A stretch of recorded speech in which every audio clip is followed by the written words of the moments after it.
હમણાં બંગાળ ઉપસાગરમાં જ્યારે પૂર્વ ભાગમાં વરસાદ વધારે છે અને અરબી સમુદ્રની શાખા મુંબઈમાં અટકી છે.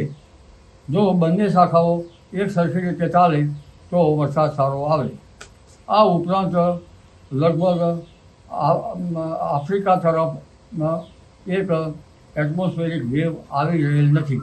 કદાચ જૂનના પાછલા સપ્તાહમાં આવી શકે અને એટમોસ્ફેરિક વેવ એમજેઓ જુલાઈ માસમાં પણ આવવાની શક્યતા છે. એટલે ચોમાસું ધીરે ધીરે સક્રિય થાય.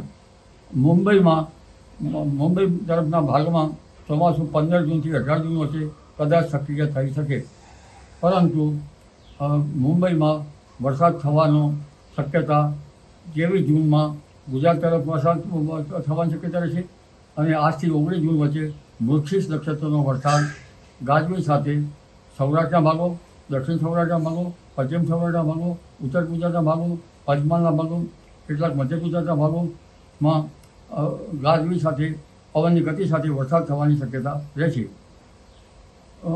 તેમજ લગભગ 23 જૂનથી 26 જૂનમાં ગુજરાતમાં વરસાદ થવાની શક્યતા રહેશે. 27 જૂનથી 28-29 જૂનમાં મુંબઈ મહારાષ્ટ્રમાં ભારેથી અતિભારે વરસાદ થવાની શક્યતા રહે. 29 જૂનથી 7મી જુલાઈ વચ્ચે જે સહિત ગુજરાત ભાગમાં સારો વરસાદ થવાની શક્યતા રહે. આદ્રા નક્ષત્ર બપોરના ભાગમાં છે એટલે પરંપરાગત જ્ઞાન પ્રમાણે ઘાસચારણની પર ઓછી થાય, પરંતુ ત્યારબાદ જોવા જઈએ તો લગભગ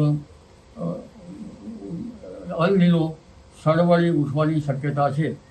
અલ નીનોની અસર ઓગસ્ટમાં પેસિફિક મહાસાગરમાં નિયત તાપમાન જ્યાં મપાય છે તેમાં 1.5 ડિગ્રી સેલ્સિયસ ઉષ્ણતામાન ઊંચું છે અને સપ્ટેમ્બરમાં તેની ઘાતક સ્થિતિ સુધી રહી શકે તેમ છે.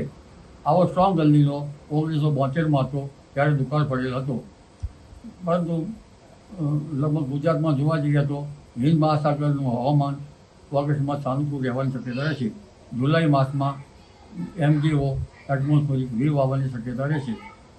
એટલે કંઈક અંશે ચોમાસું વરસાદ તો થઈ શકે સારો, પણ ક્યારેક અંધારો ભારે વરસાદ તો વચ્ચે ચોમાસું બ્રેક આવી શકે.